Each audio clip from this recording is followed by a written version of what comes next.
10호 태풍 산산이 일본 규슈에 상륙하면서 강풍과 기록적인 폭우로 인한 피해가 속출하고 있습니다. 특히 태풍에서 한참 떨어진 곳도 간접 영향을 받고 있어서 방심할 수 없습니다. 일본 현지 연결합니다. 김세호 특파원. 네, 도쿄입니다. 네, 태풍 산산이 규슈를 강타하면서 피해가 속출했는데요. 지금은 어디 쪽을 이동하고 있습니까? 네, 태풍 10호 산사는 규슈 지나 현재 혼슈 서쪽 가장 끝인 야마구치현에 도달해 있습니다.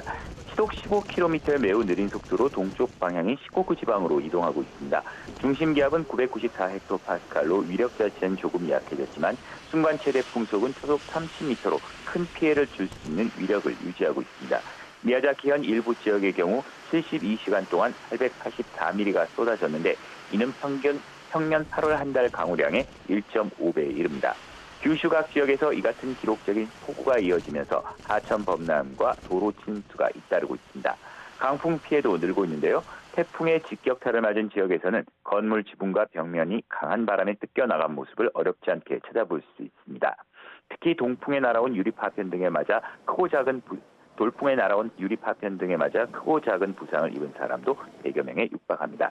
태풍으로 인한 사망자도 늘었는데 지난 27일 아이치현에서 토사가 가정집을 덮쳐 3명이 숨진 데 이어 어제 도쿠시마현에서는 주택 지붕이 무너져 80대 남성이 희생되기도 했습니다.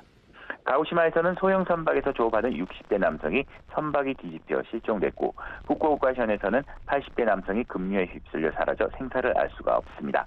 교통 차질도 본격적으로 잇따르고 있습니다. 규슈는 물론 도쿄와 신오사카를 오가는 신칸센 운행이 중단되는 등 주요 구간의 신칸센 열차가 잇따라 멈춘 상태입니다. 일본 국내외 항공편 630여 편도 결항했습니다.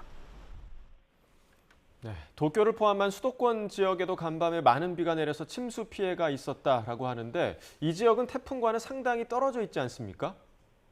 네, 태풍 10호 산산이 규슈에서 움직이는 동안 간토 지방 등 수도권에서도 거센 비줄기가 쏟아졌습니다.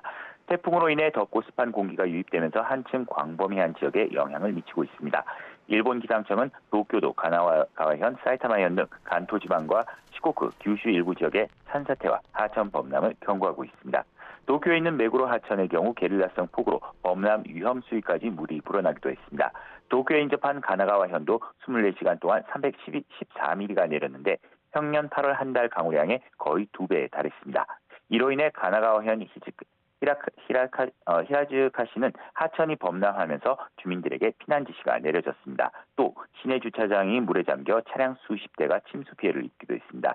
태풍 15가 일본 열도를 느린 속도로 관통해가면서 피해는 계속 늘어날 수 있다는 우려가 커지고 있습니다. 지금까지 도쿄에서 전해드렸습니다.